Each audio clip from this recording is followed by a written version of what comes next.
Bienvenidos a Semillero Agropodcast, el podcast de Revista Comentarios. Yo soy Marco Díaz y como siempre muchas gracias a todas y a todos por escuchar cada uno de nuestros episodios. Este es el número 80, Semilleros. Del pasado yo había dicho que era el 78, pero era el 79 y así pasa cuando a veces salimos a grabar fuera de Culiacán. Vayan a ver ese episodio también ya que terminan este porque también se puso bastante bueno. Fue un invitado muy especial, al igual que en esta ocasión. Tenemos aquí a Raimundo Elizalde Gastelo, una persona que tiene muchísima carrera dentro de la industria agrícola, desde el tema de granos, hortalizas sobre todo, y ha pasado por diferentes organizaciones muy importantes de Sinaloa y en México, y actualmente está en la iniciativa privada. Entonces, pues Raimundo, muchísimas gracias. La verdad es que te tenía en el top 15 para los primeros invitados.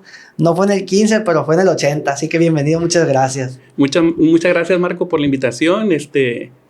Vamos a platicar sobre diferentes temas agrícolas. Muchas gracias por invitarme aquí a Semillero y a tu revista Comentarios, que tiene mucho éxito y que tiene mucho prestigio en México, ¿no? Reconozco también en ti el prestigio que tienes y la verdad es que eres una persona con muchísima experiencia y mucho valor que aportarle a la industria agrícola. Entonces, pues coincidimos en eso y como yo me gusta mucho decir, el agro conecta. Empezamos siempre, Raimundo, con una pregunta bien básica que me gusta hacerle a los invitados, porque más que presentarlos yo, me gusta que se presenten ustedes. Entonces, ¿quién es Raimundo Elizalde Gastelo? Pues mira, soy economista de profesión, tengo una maestría en gestión y políticas públicas. Desde los 17 años he trabajado en los organismos agrícolas y actualmente en la iniciativa privada. He sido conferencista, columnista, comentarista en radio. He escrito libros sobre temas agrícolas. Tengo 3 libros actualmente sobre temas agrícolas. Y bueno, hemos estado desarrollando durante más de 25 años en diferentes áreas de la agricultura, pero siempre enfocada a lo que es Sinaloa. Una carrera muy importante y muy interesante que inició cuando tenías 17 años. Casi, fíjate que finalmente es casi la edad en la que me involucré yo con esto, ¿no? Que era cuando andaba con mi papá. Yo empecé a manejar a los 15 y a los 15 ya me metí más de lleno con mi papá. Yo le manejaba el carro. ¿Cómo llegas a los 17 años a la CADES, a la Confederación de Asociaciones Agrícolas del Estado de Sinaloa?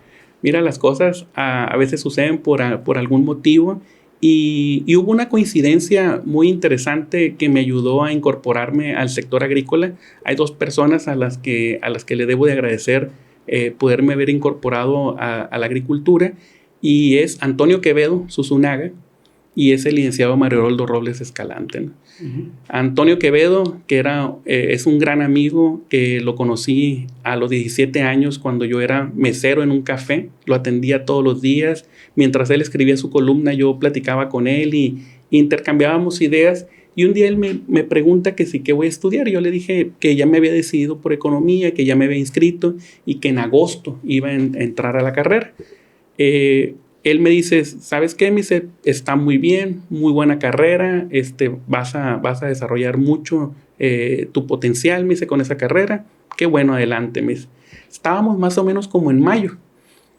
Y un día me vuelvo a sentar con él y me dice, ¿sabes qué, Raimundo? Me dice, un muy buen amigo mío que trabaja en la CADES está buscando un economista para que le apoye con temas estadísticos, investigaciones y todo lo que se pueda ofrecer, me dice, ahí en su oficina.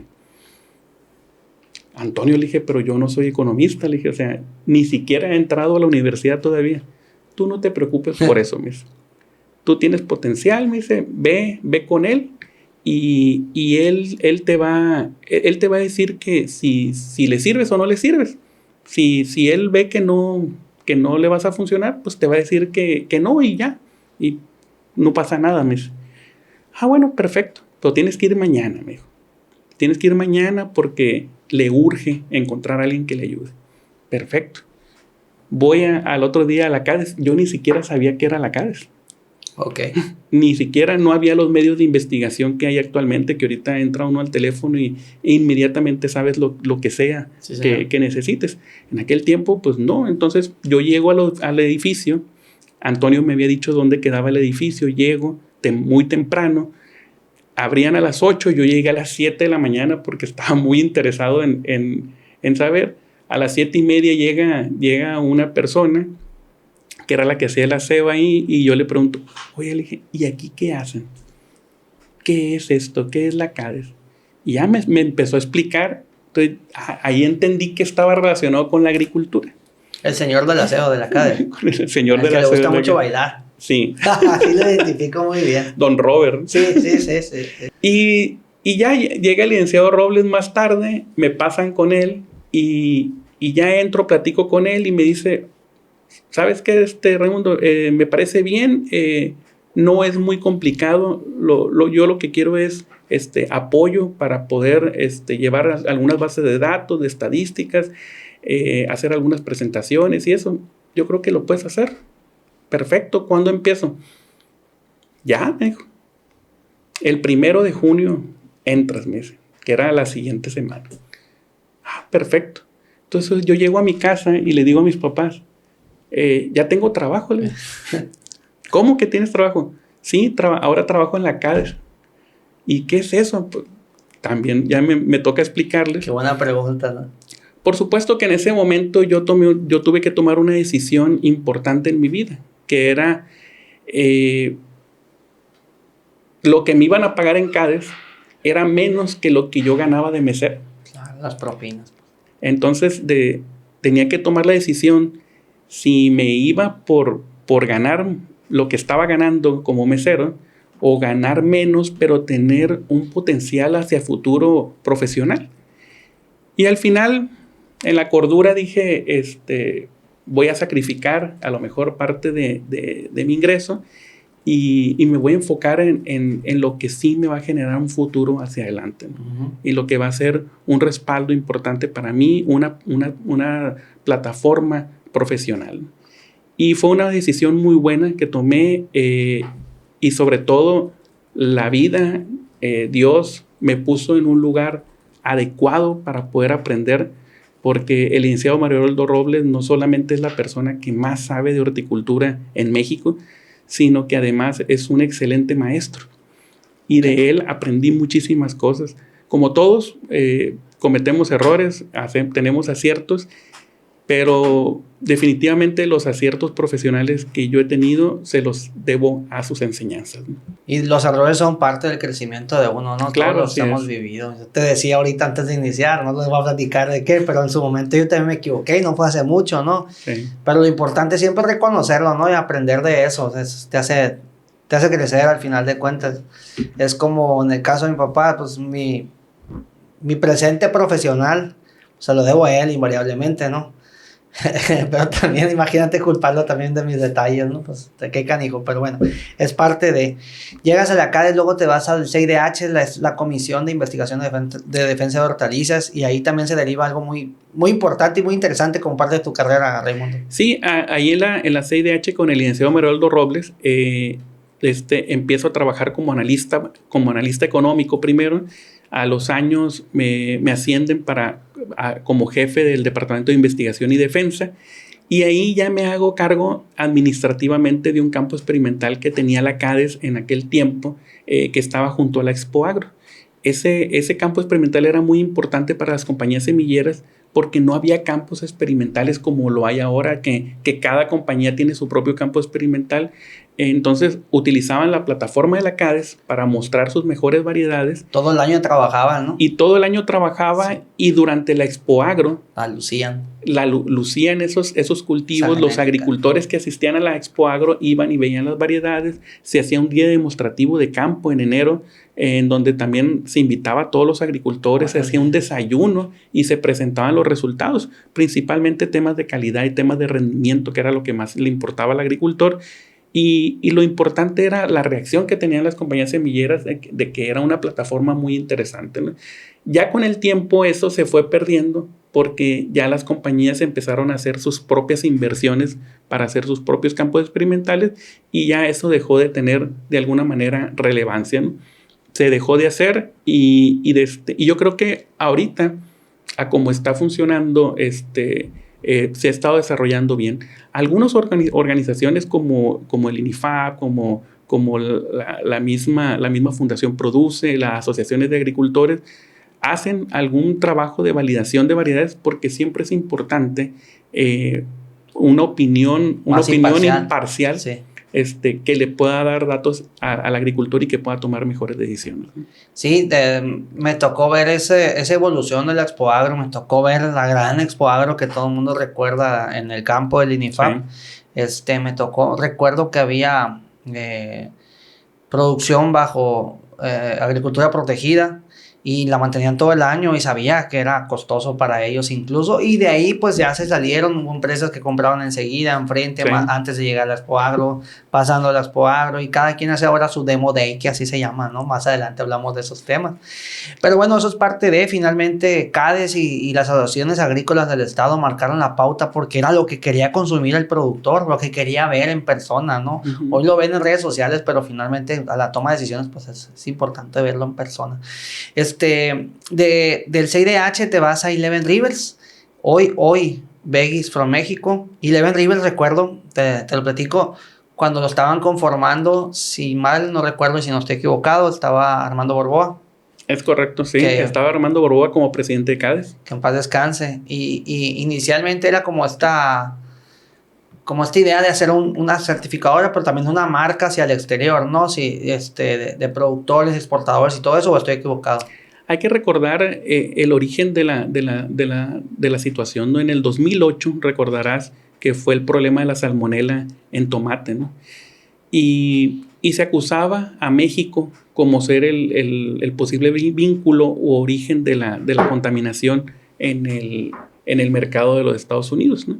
Entonces, fue un brote muy importante porque murieron consumidores. Uh-huh. Muchos consumidores estaban enfermos y habían declarado de alguna manera que habían consumido tomates. Sin embargo, no había información científica exacta que demostrara que realmente era el tomate o que realmente era el tomate de México, ¿no? Entonces, en lo que se encontraban, en lo que el FDA, el Food and Drug Administration de Estados Unidos, encontraba toda la información adecuada para poder detectar el origen del brote de contaminación, pues empezó a cerrar fronteras y empezó de alguna manera a impedir la importación de ciertos productos y de ciertas regiones. No solamente México se vio afectado, sino a otras regiones del mundo también, en donde que habían demostrado que habían exportado tomate hacia los Estados Unidos durante el periodo en el que fue el brote de contaminación, ¿no? Para México pues fue algo muy complicado. Afortunadamente nos tocó a Sinaloa le tocó en la última etapa ya de producción y teníamos un tiempo en el que teníamos que buscar la manera en que íbamos a reaccionar ante ese problema. ¿Qué era lo que teníamos que hacer? Demostrarle al mercado, demostrarle a las autoridades que Sinaloa era punta de lanza en el tema de inocuidad alimentaria. Uh-huh. Que muy por delante de muchos otros países que participan en el mercado de los Estados Unidos, Sinaloa había estado trabajando desde hacía mucho tiempo, desde hacía más de 10 años, en el tema de la inocuidad, y que muchos de los protocolos que se estaban desarrollando en el campo provenían del mismo interés que el agricultor tenía de abastecer alimentos sanos al mercado de los Estados Unidos. Pero ¿cómo lo podíamos hacer? ¿Qué teníamos que demostrar? ¿Qué teníamos que hacerle conocer al consumidor? Y entonces, en ese momento, el gobierno del estado de Sinaloa desarrolló una campaña para poder demostrarle al consumidor en los Estados Unidos que el tomate de Sinaloa era seguro. Fue una campaña que se llamaba Safe Tomato. Uh-huh. Y de ahí nació la idea de ya generar una marca para Sinaloa que pudiera diferenciar al resto de México y al resto de los otros países que participan en el mercado americano, ¿no? Uh-huh.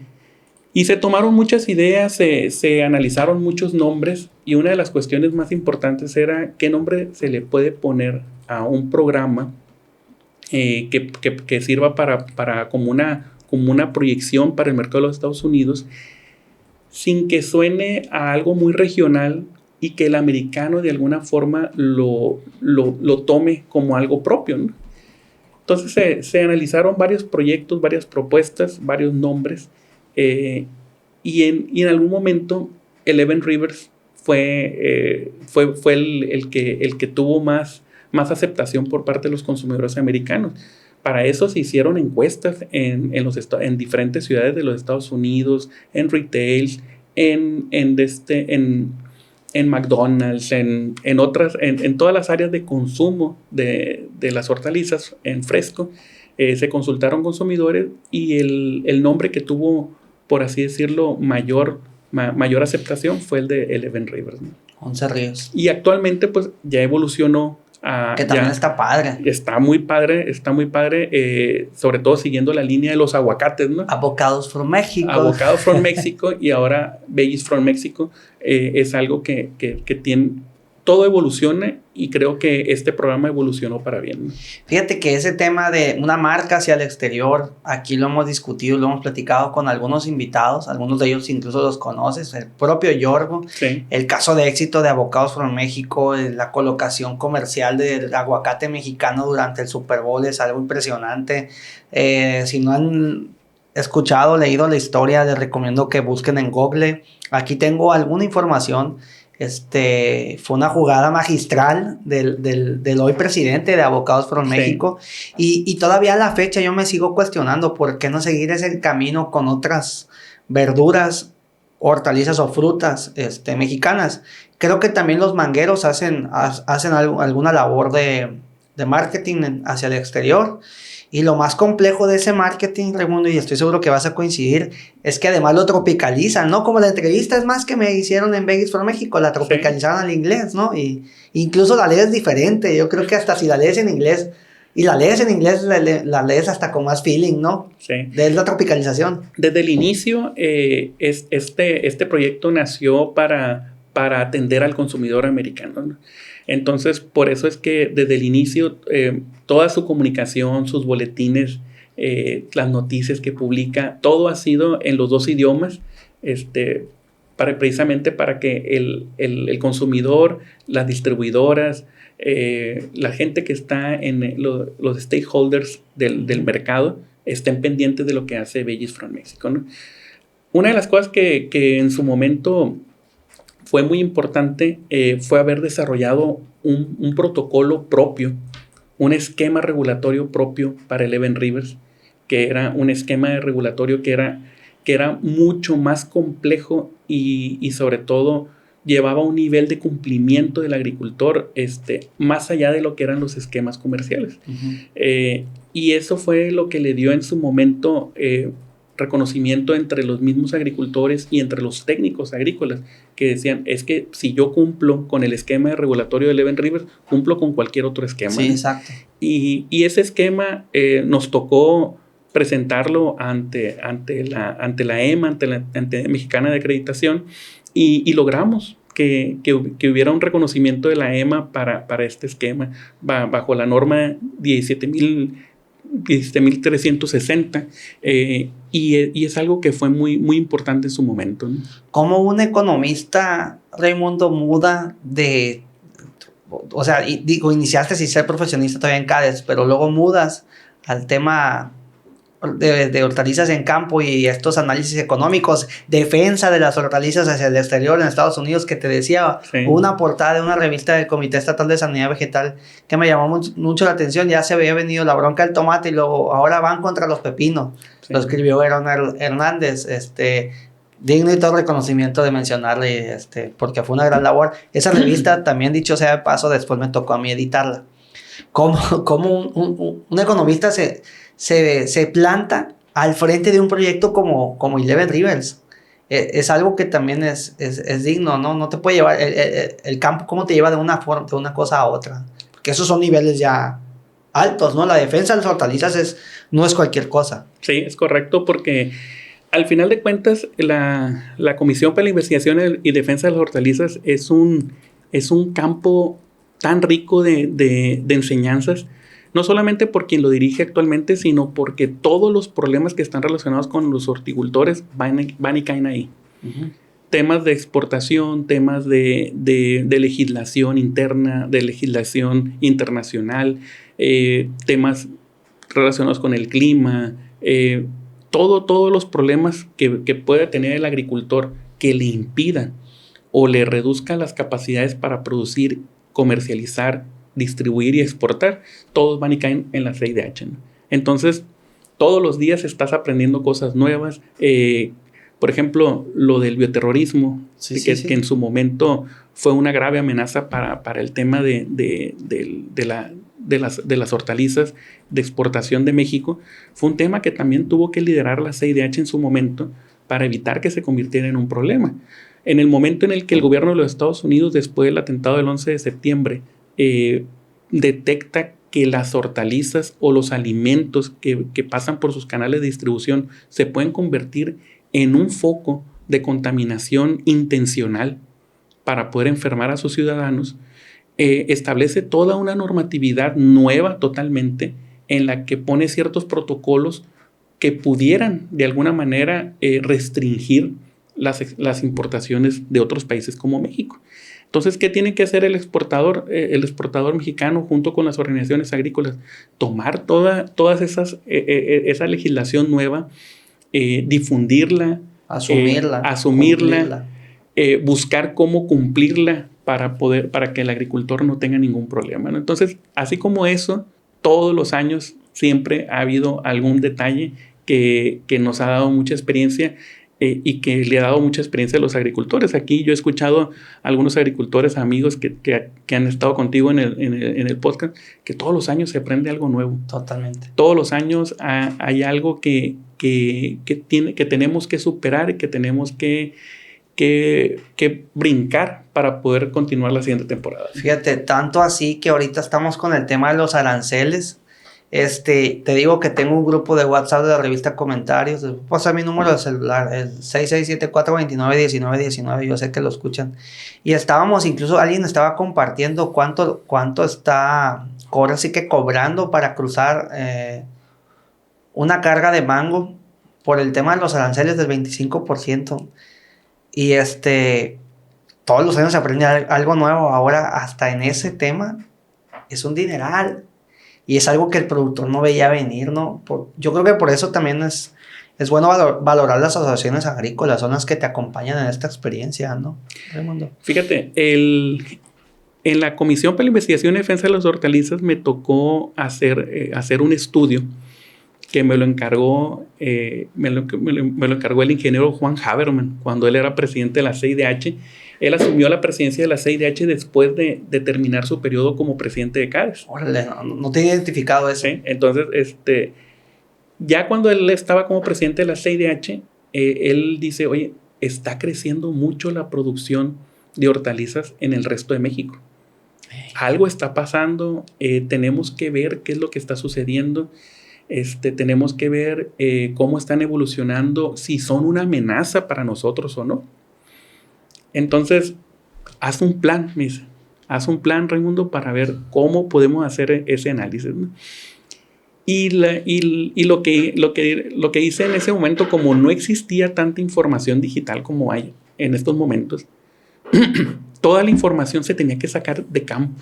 Okay. Y sobre todo en aquel tiempo, en el medio agrícola, si era complicado tener mucha información del medio industrial o del medio de servicios, del medio agrícola era más complicado todavía porque había menos tecnología implementada en el campo.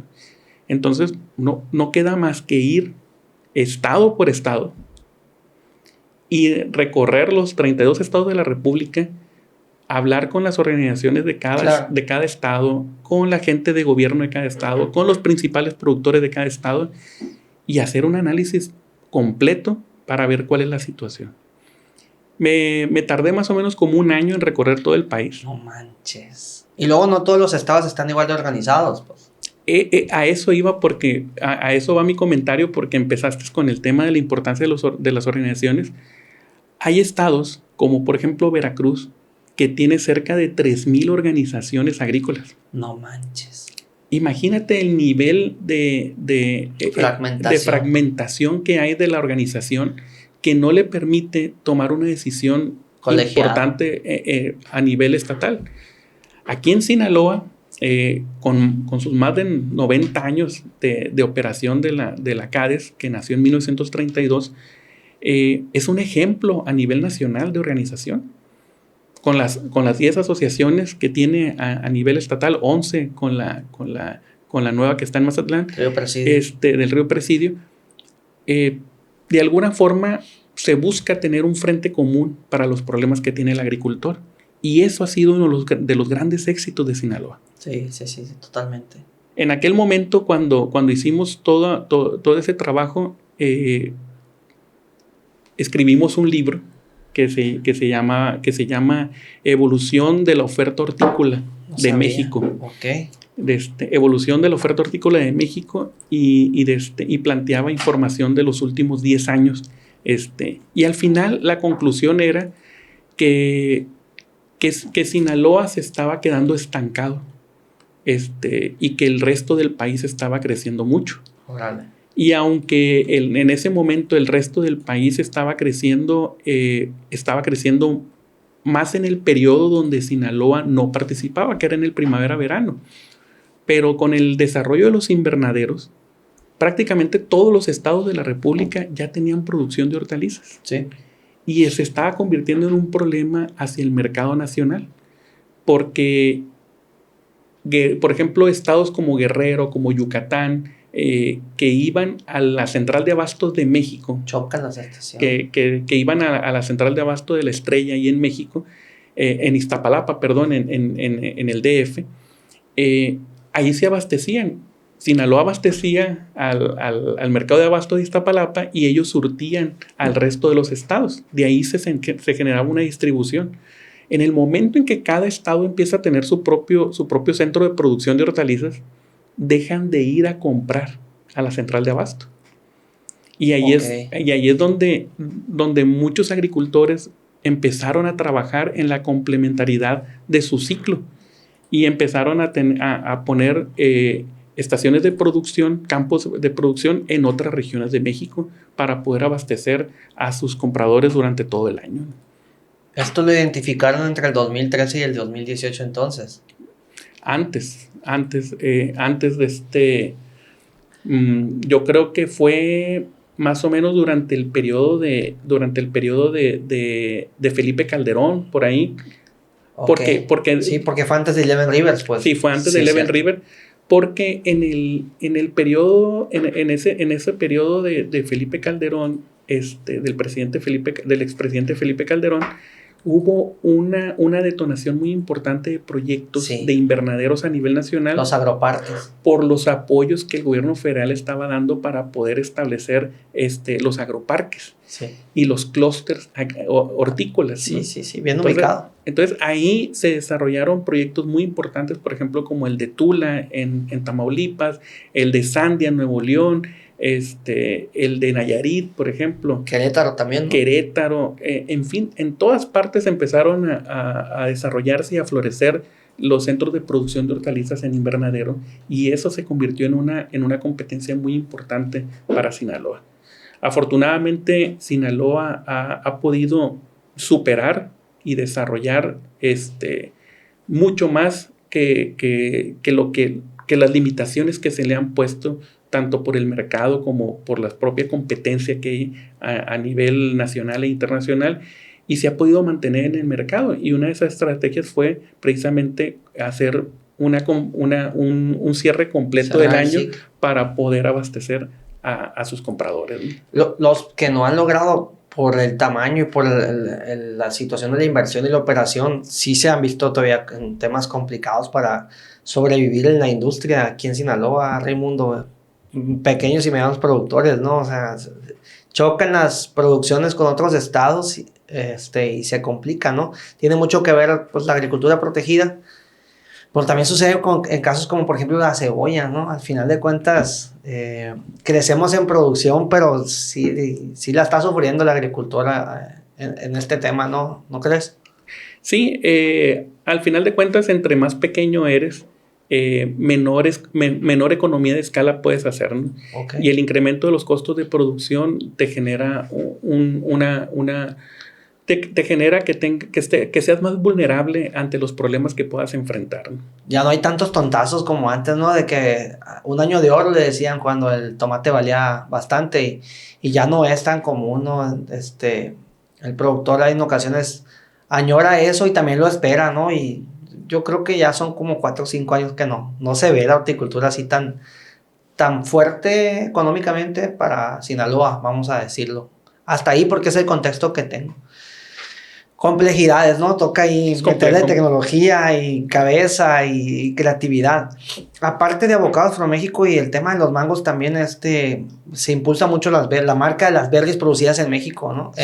Hacia Estados Unidos, ¿no? Sí, fíjate, el tema de las berries ha crecido mucho a nivel nacional, se ha convertido en polos de desarrollo muy importantes, sobre todo en Jalisco y en otras regiones en las que el clima se acomoda para la producción de berries. En el norte de Sinaloa se ha convertido también en un producto importante. Hay un centro de producción muy grande en el municipio del Fuerte, y en Guasave también se está produciendo berries con muy buena calidad, ¿no?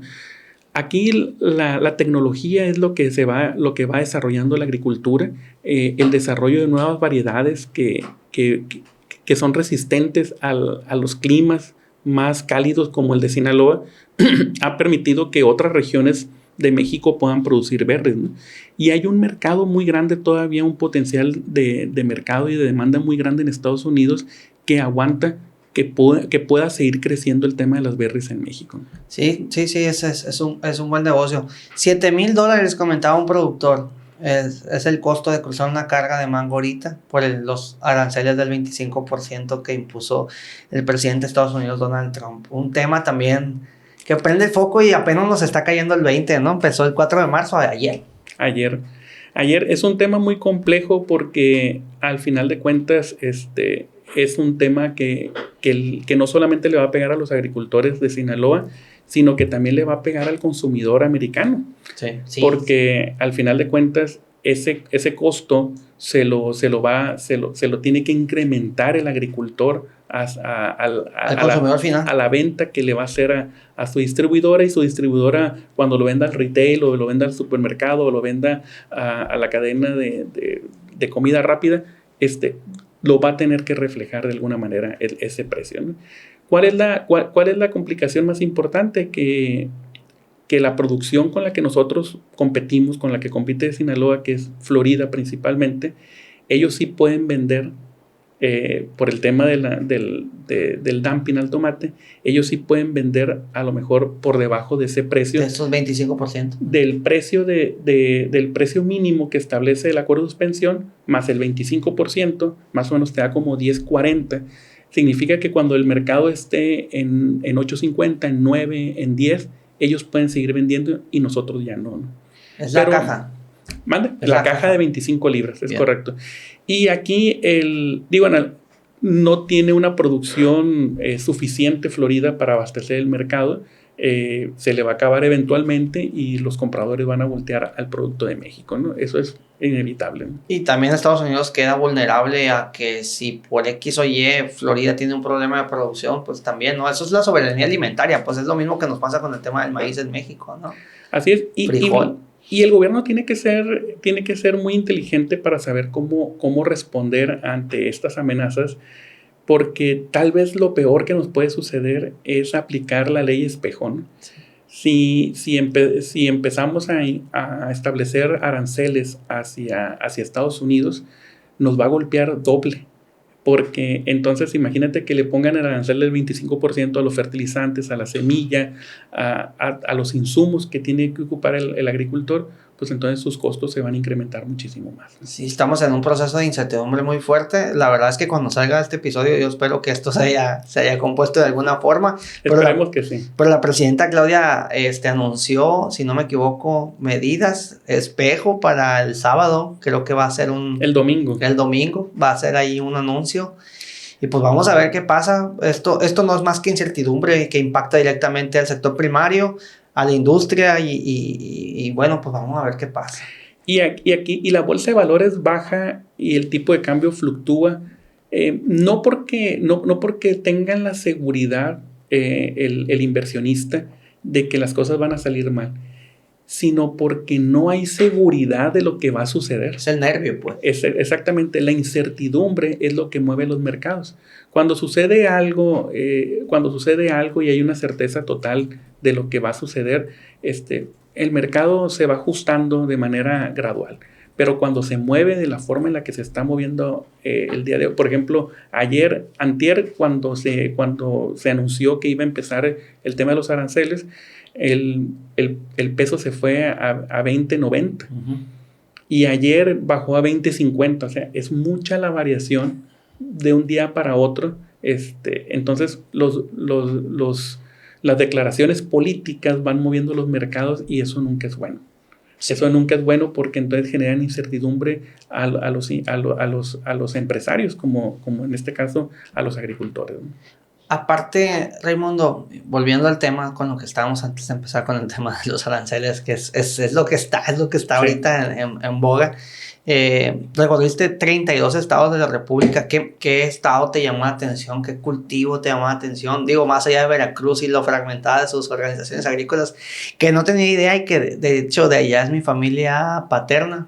Soy de Doblado, Veracruz. Allá vivía mi abuelita, de hecho la mamá de mi papá. Me tocó conocer, mi papá tenía una huerta de mango, era ejidatario. Entonces, ¿qué más te llamó la atención, Raimundo? Fíjate que el tema de las organizaciones ahí en Veracruz, lo sé no porque haya visitado las 3,000 organizaciones, no, sino porque hay un registro nacional que lo lleva el gobierno federal de las organizaciones agrícolas que hay en cada estado. Okay. Entonces, en Sinaloa, a diferencia, era la que menos organizaciones tenía a nivel nacional. Hasta los estados más pequeños como Hidalgo, como Colima, tienen cientos de organizaciones. Y estados como Sinaloa o como Sonora, que también tiene muy buena organización, sí. Tenía en Sinaloa, por ejemplo, en ese registro hay cerca de 30 organizaciones registradas de agricultores que se enfocan solamente en el tema agrícola, no el tema ganadero, sino solamente en el tema agrícola, ¿no? De los centros productivos que más me llamó la atención, creo que que siguen teniendo mucho éxito, por ejemplo, la producción de Yucatán, por ejemplo, el chile habanero, cómo se estaba produciendo y que empezaron a producir tomate, los centros de producción de Querétaro, en donde se les tiene que inyectar gas para poderlo mantener durante el invierno, pero producen durante todo el año. Okay. Regiones, por ejemplo, y también vi historias de éxito, pero también vi historias de fracaso muy importantes. Porque el gobierno en muchos casos daba el apoyo para poner 1 hectárea de invernadero o media hectárea de invernadero, pero ya no les daba nada, ni capacitación, ni les daba seguimiento, ¿no? Entonces había un caso muy, muy interesante que no solamente a mí me tocó verlo, sino también a un agricultor muy importante de Sinaloa le tocó verlo de primera mano, ¿no? Y era que había un invernadero en Guerrero, que me tocó verlo, le tomé fotografías, era 1 hectárea de invernadero y solamente estaba sembrada 1/8 parte del invernadero. Uh-huh. Todo lo demás estaba sin sembrar. Y le preguntó al agricultor que por qué él solamente tenía sembrada ese espacio. Y decía él me dijo, yo quisiera sembrar más, pero no puedo. Y yo pensé que era por falta de recursos. No, me dice, semillas sí tengo, me dice, pero no tengo esa cantidad de tierra, es la única que puedo regar con el agua que yo traigo en el burro, dice. Lo traigo de más o menos como de 5 kilómetros el agua, dice, y lo que alcanzo a traer todos los días es lo que puedo regar, dice. ¿Cuándo se iba a pagar ese invernadero? Si siembro más, no lo puedo regar. No abastece el agua. Entonces, a mí llegó el gobierno, nos dijeron que esta zona era adecuada para poner un invernadero. No nomás estoy yo, dice, hay otras 5 familias que recibieron un invernadero. Las otras 4 familias no siembran nada, dice, lo tienen abandonado. Y yo soy el único que lo sigo sembrando, pero siembro lo que puedo regar. ¿Sabes dónde pasó algo similar? En Surutato. Sí, es correcto. Eran como unos 15 invernaderos y si quien vaya a Surutato, porque ahora es una zona turística bastante reconocida y muy, muy, muy bonito. Yo he ido varias veces. Yo estaba con Juan Guerra, de hecho, cuando yo llegué con Juan Guerra a la Secretaría de Agricultura en el gobierno de Mario López Valdés, ya iban 3 años, entonces ya estaban instalados invernaderos. Entonces un día yo lo conocí a Juan Guerra porque fuimos a varios periodistas a conocer los invernaderos en Surutato. En uno de ellos tenían flores, eran manejados por mujeres, tenían rosas. En otro de ellos tenían tomate. Este es un señor, no recuerdo su nombre, pero hice una portada muy bonita de él. En otro, pues subutilizado, ¿no? Había frijol, había, o sea, productos que no eran para eso. Y esos invernaderos estaban en Surutato por el clima, ¿no? Sí. Entonces permitían producir fuera de temporada, aprovechar el clima. Incluso recuerdo que Juan Guerra le pidió a algunos productores de aquí del Valle, pues que evaluaran la opción, pues porque aquellos invernaderos ya estaban ahí, pero los productores no estaban trabajando. Les faltaba el acompañamiento técnico, la comercialización y todo eso. Y alguien se habrá animado, pero dijo a la hora de la hora, no. Pues está lejos, es una zona serrana, entonces no se animaron. Entonces, sin irnos muy lejos, aquí en México, ahí en Surutato están los invernaderos. Ojalá estuvieran trabajando, la verdad es que ya tengo rato que no voy, pero es un buen tema. Sí, es un área muy compleja, como todos sabemos, ¿no? Entonces es muy difícil, ¿no? Por eso es que algunos agricultores prefirieron poner centros de producción en otros estados, donde se prestaban más las condiciones, ¿no? Como el aguacate Hass también aquí lo intentaron en esa zona de Badiraguato hacia arriba y en la zona serrana de Culiacán. Tenemos una zona muy muy alta. Un amigo estuvo allá, intentó también, por las complejidades de la zona serrana de México, pues no lo logró, pero se pudo, podríamos explotar más nuestra geografía, ¿no? Entonces, bueno, pues el agro así se vive en el país, ¿no? Después de CIDH, vas a Eleven Rivers y después caes a la Asociación de Agricultores Río Fuerte Sur. Como te dijo tu esposa, cumple tu sueño de ser gerente de una asociación. Cuando, en los primeros años que yo estaba en la Comisión para la Investigación y Defensa de las Hortalizas, yo le dije al licenciado Mario Aldo Robles, le dije, algún día quiero ser gerente de una asociación, y voy a trabajar para eso. Me voy a enfocar y voy a trabajar para eso. Y me dijo, claro, mijo, claro que puedes, mijo. Y él siempre me dio lecciones, lecciones con las que yo pudiera desarrollarme ya como un gerente en el futuro, ¿no? Por supuesto, su apoyo, sus consejos, pues siempre me han servido muchísimo. Y a veces me pregunto yo cuando se me presenta algo muy complicado, yo digo, ¿qué haría el licenciado Robles en mi lugar? Okay. y ahí es donde a veces me sale alguna idea buena, ¿no? Me voy a la Asociación de Agricultores del Río Fuerte Sur. A mí me invitaron a trabajar en la asociación, pero pasé por un proceso por un proceso de reclutamiento a través de una empresa de headhunters allí en Los Mochis, en la que habíamos más o menos como unos 30 candidatos. Nos entrevistaron de forma individual, nos hicieron exámenes, quedamos 3 finalistas, me parece, que ya tuvimos una entrevista con el consejo. El consejo nombró en su momento una comisión especial para la selección del nuevo gerente. No manches. Y nos hicieron preguntas de manera general sobre temas agrícolas, sobre diferentes temas agrícolas. Y al final nos hacían una evaluación completa entre los exámenes, las entrevistas, el currículum que traíamos, la formación y todo, ¿no? Yo ya traía más de 20 años trabajando en los organismos agrícolas. Conocía muy bien la Asociación de Agricultores de Los Mochis, ¿no? En escritorio y en campo, que es lo que también me imagino que te caracterizaba, sí, ¿no? A la fecha. Así es. ¿Cuál era la desventaja importante? Que yo había enfocado toda mi carrera profesional en el tema de hortalizas. Y la Asociación de Agricultores del Río Fuerte Sur estaba muy enfocada al tema de granos. Todos sus servicios estaban enfocados a granos, ¿no? Entonces, al principio yo no estaba muy confiado en que pudiera ser seleccionado por esa razón, ¿no? Yo pensaba que que se iban a decidir por algún perfil que fuera fuerte en el tema de granos, pero al final se decidieron por un perfil que tuviera experiencia en los organismos agrícolas. Okay. Y ahí fue donde fui favorecido para ser nombrado como gerente, ¿no?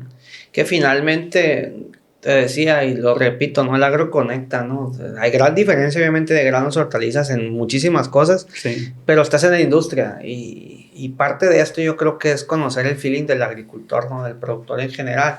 Y bueno, también cuando se trata aquí en Sinaloa específicamente, ¿no? Cuando se trata más o menos como que hay quien quiera dividir a la industria, no, es que él es horticultor, no, es que es el granero. Y el horticultor te dice, yo siembro granos, También. finalmente tengo que hacer rotación de cultivos, siembro Así sorgo, es. siembro maíz, pues, es la misma, no hay diferencia, son agricultores, ¿no? Tal vez en el tema complejo serían temas de manejo y todo eso, pero finalmente es agricultura. La Asociación de Agricultores del Río Fuerte Sur, decía, es una de las asociaciones más importantes, hicieron varios proyectos que lucieron bastante bien. Ayer una amiga, la ingeniera Norma, es creadora de contenido y es productora, subió un maíz en sus redes sociales y digo, qué maíz tan presumido, digo, lo puso con goteo, ¿no? Sí. Entonces, sí, dice, se ve muy bueno el maíz. Entonces, la asociación fue en tu periodo, lució bastante bien. Y no hablo de presumido por presumir, sino que, pues también lo he dicho, ¿no? En ocasiones cojea una organización cuando no comunica, ¿no? Y ustedes supieron comunicar. Y además de todo eso, aquí estuvo Alberto Mustieles, ¿no? Y me platicó de la planta de fertilizantes líquidos, que me dijo que iba a ser una de las más grandes e importantes del país. Y no sé si lo sepas, y no soy yo quien para decírtelo, pero pues casi nadie lo escucha de todos modos. Anda en Perú. Dirán, gente de Perú se comunicó conmigo, quisieron la consultoría de Adalberto, se fue a Perú para una consultoría sobre una planta de fertilizantes líquidos. Así el agro conecta. Mustieles es un muy buen amigo, nos conocemos de hace muchísimos años. Y fíjate que en la Asociación de Agricultores, yo siempre les decía que la Asociación de Agricultores era una organización muy exitosa, pero que podía ser más exitosa todavía. Ajá. Que podía crecer, que podía desarrollarse, y empezamos a hacer algunos cambios dentro de la asociación, no porque estuviera funcionando mal algo, sino porque podía funcionar mejor. Y podía crecer. Empezamos a crear algunas áreas que se requerían. Comunicación fue uno de los departamentos que me tocó abrir como gerente. Yo traía la experiencia de que en Eleven Rivers también había creado el departamento de comunicación y entonces decía yo, es que lo importante no solamente es hacer las cosas, sino comunicárselas al agricultor para que sepa qué es lo que estamos haciendo, en qué está trabajando la asociación y en qué le está ayudando para que pueda resolver sus problemas y pueda mejorar su calidad de productor y pueda tener una mejor rentabilidad, ¿no? Y aparte de la comunicación, creamos otras áreas importantes, algunos servicios como el desarrollo incrementamos, por ejemplo, la capacidad de almacenamiento. Me acuerdo. Tenía una capacidad de almacenamiento más o menos de 160,000 toneladas de maíz. La llevamos hasta las 260,000 toneladas. Entonces se convirtió en una de las bodegas más grandes que hay en el norte del estado. Junto con Mustieles se trabajó el tema de la producción de fertilizante líquido. Y fíjate que yo a Mustieles lo conozco de hace muchísimos años, pero no llegó a la asociación por mí. Ajá. Nosotros contratamos a una empresa que se dedica a la construcción de este tipo de proyectos y ellos a su vez contrataron la consultoría de Mustieles. Y cuando va llegando a la asociación, yo no sabía que también desarrollabas proyectos de este tipo. Y fue muy, muy, muy interesante trabajar tan de cerca con Mustieles, porque es una planta muy importante. Ojalá los que nos estén escuchando tengan la oportunidad de ir a visitarla en algún momento, porque se desarrolló con una modernidad muy importante, ¿no? Para que pudiera servir al agricultor durante mucho tiempo y que en vez de que siguiéramos importando ese fertilizante líquido de Estados Unidos o incluso de Rusia, que se pudiera producir en México, que se pudiera producir en Sinaloa, y la proyección de la asociación no es solamente abastecer a sus agricultores durante el otoño-invierno, sino producir durante todo el año para abastecer otras regiones de México. ¿Cuál fue la tarea principal en la que yo me enfoqué en la Asociación de Agricultores? Fue la tarea que establecí junto con Marte Vega, que ya estuvo aquí contigo en el programa. Yo le decía, Marte, nos tenemos que poner una meta importante, una meta grande, y la meta es de que en 2 años tenemos que duplicar los ingresos de la asociación. Ok. Y parecía algo muy complicado, algo muy difícil, pero en 2 años lo logramos. En el segundo año de Marte Vega como presidente de la asociación, la ARF duplicó sus ingresos del año en que yo entré. No manches. Entonces, pues no voy a hablar de cantidades porque es algo interno. Es algo muy interno, ¿no? Pero fue algo muy sorpresivo para los consejeros, para los agricultores en general, ver que todos los años, que cada año que pasaba se incrementaban las ventas de fertilizantes, de agroquímicos, los servicios, la recepción de granos. O sea, fue un crecimiento que se tuvo que hacer muy, muy, muy grande, ¿no? Desafortunadamente, el tema de la sequía ha pegado muy fuerte en Sinaloa, más en el norte que aquí. Grandes empresas están reduciendo bastante fuerte su operación. Bastante empresas se han visto muy, muy afectadas. Empresas emblemáticas en el norte de Sinaloa que han tenido que ver reducir sus operaciones y reducir también su plantilla laboral, ¿no? Esperemos en Dios que este año se vuelvan a restablecer las lluvias como debe de ser para que vuelva a recuperar el potencial que tienen todas las regiones agrícolas de Sinaloa. La sequía en la zona norte del país, de Sinaloa, es tan fuerte que afectó a la operación del Exposeres, que llegó a ser la segunda más importante en México y que actualmente pues realmente no hay una fecha de regreso, ¿no? Realmente se redujeron un montonal, no hay anuncios para más y es una expo, llegó a ser una expo bastante importante. Entonces la zona norte de Sinaloa pues atraviesa una situación sumamente compleja y afecta a todos, y de igual forma yo sigo teniendo el plan y lo mantengo, ¿no? De ir a darle su lugar y su voz a la zona del municipio de Ahome. Ya se logrará, ya se hará en algún momento. Y pues desde aquí los vemos todavía cómo le echan ganas para salir adelante, que es un tema complejo. ¿Tuviste la oportunidad, estando en la asociación de agricultores de Río Fuerte Sur, no solamente de ver granos, también viste mangos, también viste papas? Y eso es algo que me gusta, me llama mucho la atención de los mochis, ¿no? Además son organizados y son otro rollo, pues son buenos productores. Fíjate, por ejemplo, la papa, están tan bien organizados los agricultores que dentro de la Asociación de Agricultores hay una asamblea especializada de papas. Sí. Que tiene su propio consejo directivo, su propio presidente, su propia administración e incluso sus propias oficinas, pero siguen siendo parte de la Asociación de Agricultores. Entonces, la verdad es de que hay una muy buena organización. Es parte del éxito de Sinaloa, sin duda. Es parte del éxito de Sinaloa y que con eso le ha llevado mucha ventaja a otras regiones de México. Y en el caso, por ejemplo, de las berries, ya se están empezando a organizar también. Otro producto importante, tema de los cítricos, por ejemplo, que también ha estado creciendo mucho en el norte de Sinaloa. Y por supuesto el mango. El mango ha sido un producto muy, muy importante, sobre todo por ser considerada la zona norte del estado como zona libre de mosca de la fruta, ¿no? Hace unos meses fue el Congreso Nacional de la Papa, de la Compapa, y casualmente, fíjate, yo no tenía no es un patrocinio, pero les voy a dar la mención, me regalaron allá, me invitó a Dragón y Vidra, y aquí estoy tomando mi café, casi no lo uso porque está grande el termo, pero me gustó, y pues gracias, ¿no? Y allá estuve, en la Compapa me chuté los 3 días, 3 días, no me acuerdo, pero fue un eventazo.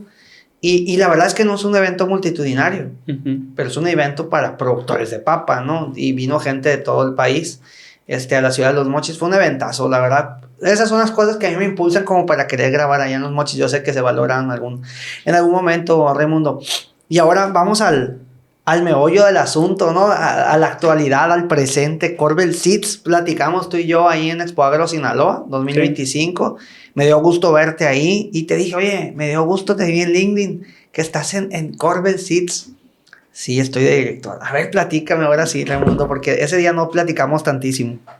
Mira, yo me regreso de los mochis por un tema familiar. Mi familia no se pudo ir conmigo a vivir a Mochis, entonces me aventé 6 años en la Asociación de Agricultores, yendo y viniendo todos los fines de semana, ¿no? Y de alguna manera ya hacía falta volver a estar con la familia, ¿no? Claro. Tomo la decisión de regresarme a Culiacán y empiezo a buscar trabajo, empiezo a consultar con los contactos que tengo, con los agricultores, empiezo a dar consultoría en algunas empresas. Por alguna cuestión, me conocían muy bien en los mochis, ¿no? y me empiezan a hablar de algunas empresas de mochis relacionadas con la venta de agroquímicos, yeah. Y me piden asesoría y empiezo a ir a los mochis a dar asesoría a estas empresas. Empiezo a dar algunas asesorías a algunas empresas de aquí y se me acerca una persona que conozco muy bien, ¿no? Y me dice, oye, Raimundo, ¿sabes? ¿No estás todavía comprometido con alguien? No, estoy dando asesorías, estoy trabajando, queremos que te vengas con nosotros. Hay una empresa semillera de Chile que quiere tener una filial en México y queremos empezar a comercializar semilla de tomates y de chiles, me dice. Entonces, queremos que tú nos ayudes, me dice, y queremos que te vengas como director general, pero tienes que dejar todo lo que tengas ahorita para que te enfoques totalmente en esto, ¿no? Entonces, es un proyecto con mucho potencial, hay mucho trabajo de desarrollo atrás de esto. Y decidí tomar este reto profesional, ¿no?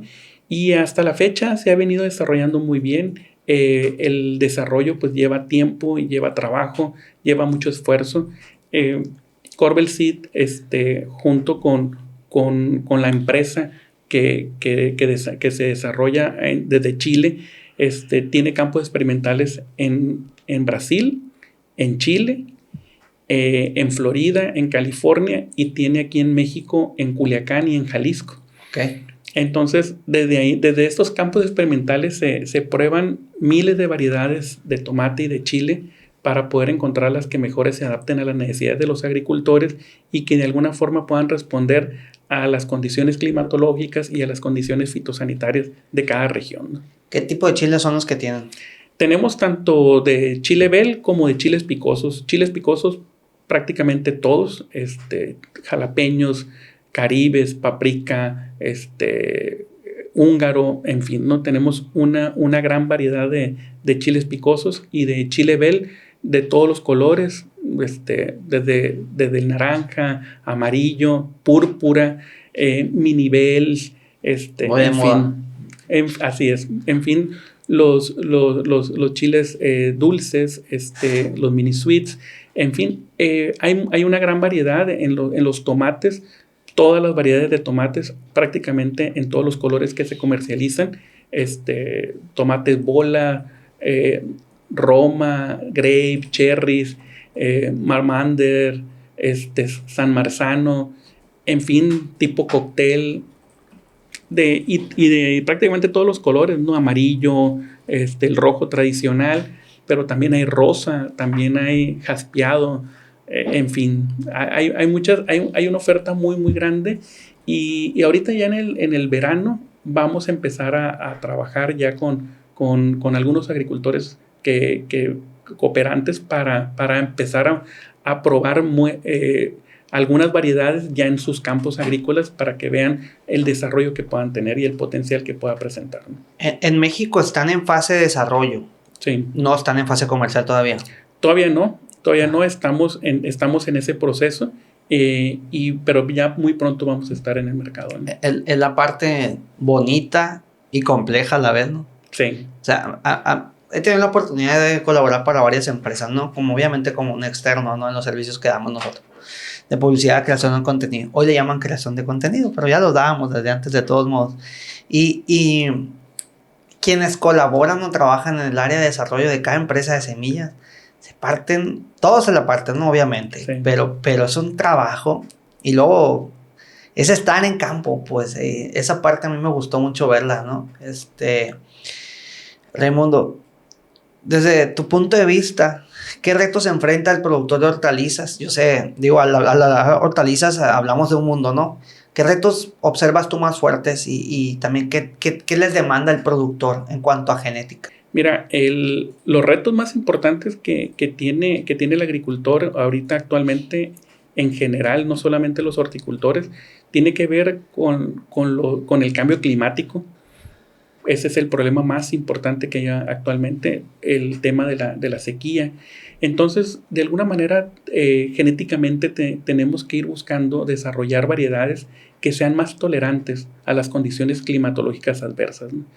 También el desarrollo de nuevas enfermedades, de nuevas plagas, cuestiones fitosanitarias, que condiciones que de alguna forma disminuyen o merman el rendimiento de las variedades comerciales, es algo con lo que tenemos que ir trabajando para desarrollar soluciones innovadoras para el agricultor. Pero también tenemos que buscar cómo hacer más productivo al agricultor para que pueda tener una mayor rentabilidad, sobre todo en una situación donde el entorno económico se está volviendo cada vez más complejo, donde los costos de producción se están incrementando, las amenazas no solamente del tema de los aranceles, sino del tema de incremento de los insumos, de la variación en el tipo de cambio, de la competencia tan grande que hay en los mercados internacionales. Todo este tipo de condiciones adversas son las que tiene que afrontar el agricultor y todos los que participamos en la cadena, en la cadena de la producción, del abastecimiento, producción, distribución y venta y comercialización de los productos agrícolas, tenemos que buscar siempre darle soluciones al agricultor en ese sentido.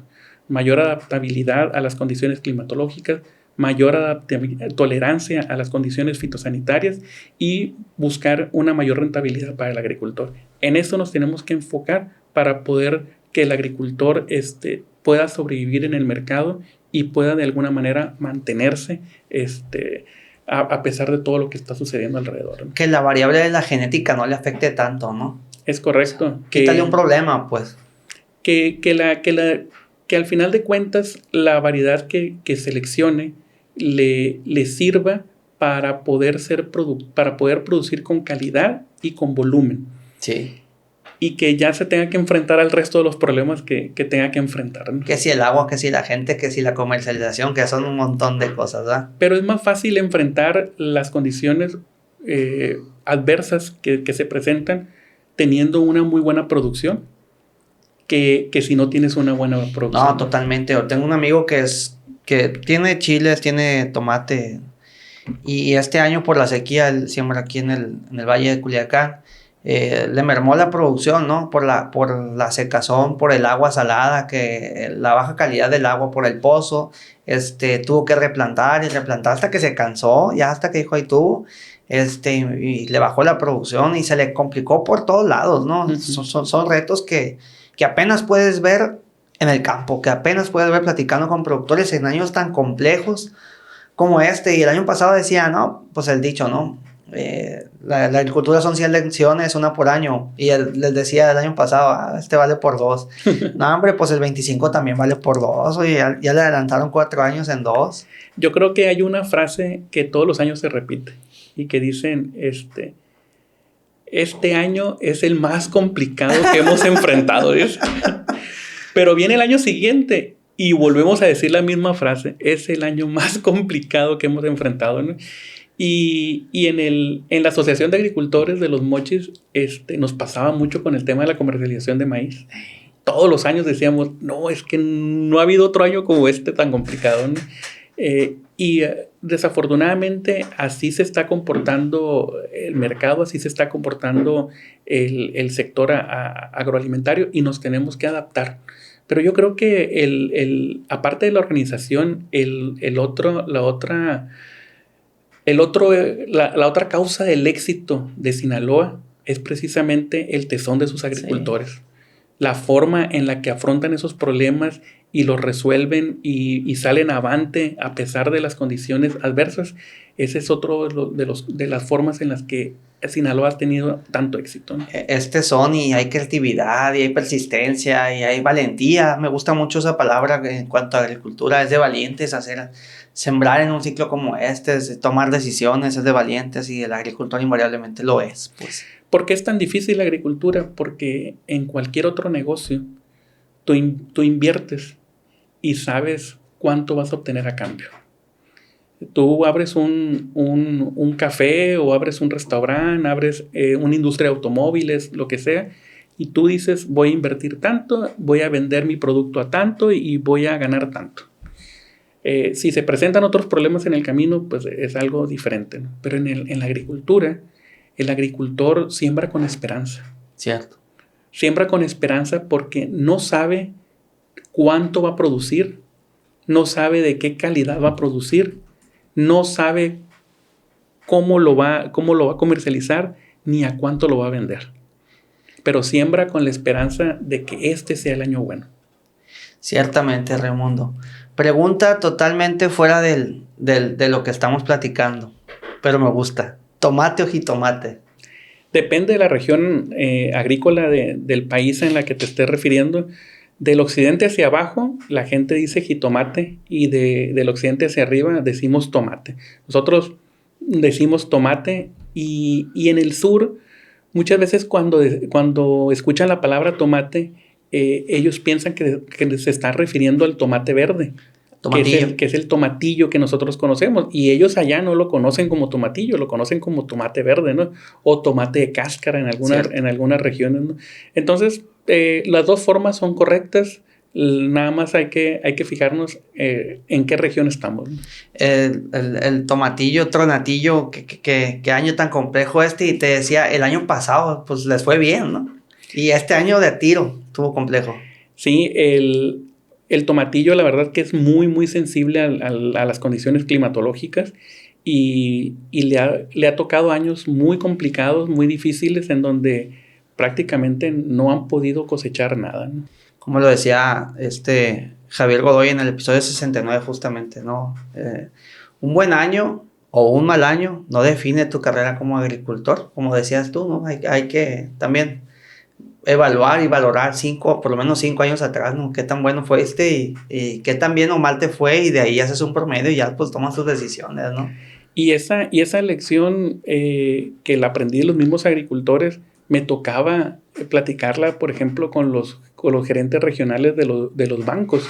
Sí. Cuando teníamos que analizar el fondeo de la parafinanciera, algunos bancos sentían temor de la situación en la que estaba el campo, ¿no? Decía, sí, oye, hubo precios muy bajos, algunos agricultores no alcanzaron a pagar completamente sus créditos, quedaron debiendo una parte, pues tenemos dudas de si seguir apostándole al tema agrícola. Y yo lo que les decía siempre a los bancos es, señores, tenemos que ver la agricultura como es. Tenemos que verla completamente diferente a los otros sectores económicos. No podemos analizar el tema agrícola, y ustedes no pueden analizar el mercado el mercado agrícola como un mercado común y corriente. Tenemos que ver los últimos 5 años para saber en qué posición está la agricultura y cuál va a ser su proyección hacia el futuro.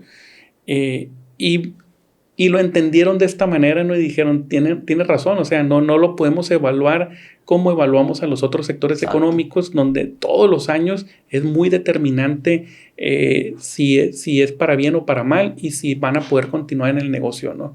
Ustedes, a pesar de todo lo que sucede, Sinaloa sigue produciendo y los agricultores siguen trabajando. Y decíamos que el agricultor es alguien que siembra con esperanza. Sí. Porque siembra, hace una inversión muy grande sin saber cuánto va a producir, de qué calidad va a producir, a quién se lo va a vender y a qué precio lo va a vender. Siembra totalmente bajo la esperanza de que este año puede ser mejor que el anterior. Y eso es precisamente lo que le ha dado el tesón a los agricultores y ha llevado al éxito a este estado, ¿no? Sí, es de valientes, lo decíamos, es de valientes seguir la actividad, también es de valientes tomar decisiones, bajar la producción, retirarse. No podemos juzgar porque apenas, como la canción, ¿no? Solo el que carga el morral le sabe su contenido. Sí. Pero, por ejemplo, en el caso del maíz, este año hubo muy poco maíz. Se va a valorar el maíz, se está valorando el maíz independientemente incluso de la Bolsa de Granos de Chicago, ¿no? Así es. Quienes lograron establecer maíz, quienes, si Dios quiere, lleguen a buen término, a la cosecha, pues será un año por lo menos para abonarle un poquito a la cuentita.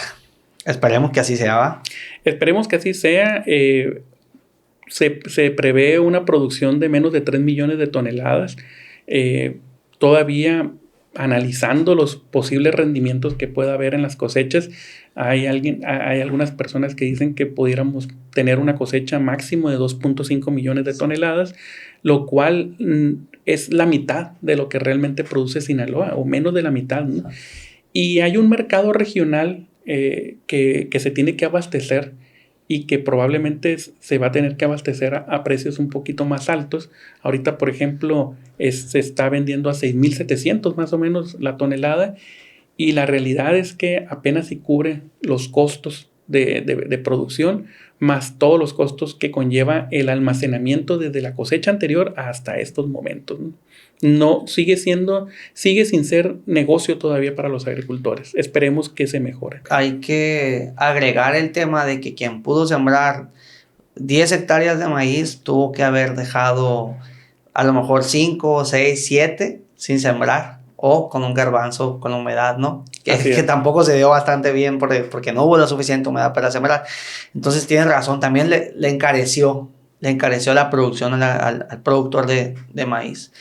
Raimundo, ¿cuáles son los libros que has escrito? Comentabas 3. Sí, he escrito ese que se llama La evolución del sector hortícola nacional. Ajá. Escribí también, junto con la colaboración de otras personas, el esquema regulatorio de Leven Rivers, y escribí un anuario agrícola que fue el primer anuario que publicó la CADES en su momento. El anuario agrícola a nivel nacional, sobre todos los cultivos, no solamente sobre hortalizas, sino todos los cultivos, ¿no? En su momento, cuando era presidente el ingeniero Rosario Antonio Beltrán en la CIDH. El Tolín. Sí. No, tipazo. También ya fue portada en alguna ocasión en la revista Comentarios. Raimundo, no sé si tengas algo más que comentar en este episodio número 80 de Semillero Agro Podcast. No, pues agradecerte nada más la invitación. Tenemos grandes amigos en común, sí. y digo, me encantó poder participar junto contigo. Está teniendo mucho éxito este podcast y solamente me queda agradecerte. Pues yo reconozco en ti, Raimundo, darle la importancia a comunicar en todos los cargos donde ejerciste dentro de las organizaciones agrícolas.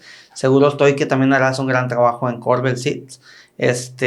Gracias a esa labor, fíjate, se le da valor también a lo que hacemos nosotros. ¿Sí me explico? O sea, sí. Si una institución se lo da a los demás. Entonces, esa parte yo como comunicador te la reconozco y te la agradezco. Además, tus participaciones en distintos medios de comunicación siempre fueron punta de lanza en la opinión pública en el sector agrícola. Espero que cuando tú quieras, aquí tienes la puerta abierta y puedas volver a visitarnos también. Muchas gracias. No sé si tengan ya redes sociales de Corbel Seeds o quieras tu red social como Raimundo en LinkedIn, tú sabes. Ya tenemos página de internet que es corbel.mx, donde ya pueden consultar algo de información de la empresa, pero todavía estamos trabajando en desarrollar los productos comerciales. Ahorita que hablabas del tema de la comunicación, yo siempre les decía a los presidentes de los organismos, hacer las cosas es la mitad del camino. La otra mitad es comunicarlo. Pues muchas gracias por eso, porque vamos en apoyo a nosotros y yo a los ahora sí que a los clientes o quienes nos contratan, también les digo, ir a grabar al campo es una parte. Sí. El trabajo fuerte también está en la edición, está en la computadora. Entonces, es correcto. Así se divide esto, pero a mí me encanta, estoy haciendo lo que me apasiona, seguro estoy que tú también lo estás haciendo y pues el agro nos conecta al final de cuentas. Además, como tú lo decías, tenemos muchos amigos en común. Muchísimas gracias, Raimundo Elizalde de Corbel Seeds actualmente. Enhorabuena, espero que a la empresa pues le vaya muy bien en el país. Muchas gracias. Y aquí tienes, reitero, puertas abiertas. Muchas gracias, Marco. Marco Díaz, Raimundo Elizalde, episodio número 80 de Semillero Agro Podcast. Muchísimas gracias, ahí vamos para adelante. ¿Cómo pasa el año, Irán y Jocelyn? Ahí vamos. Gracias. Ánimo.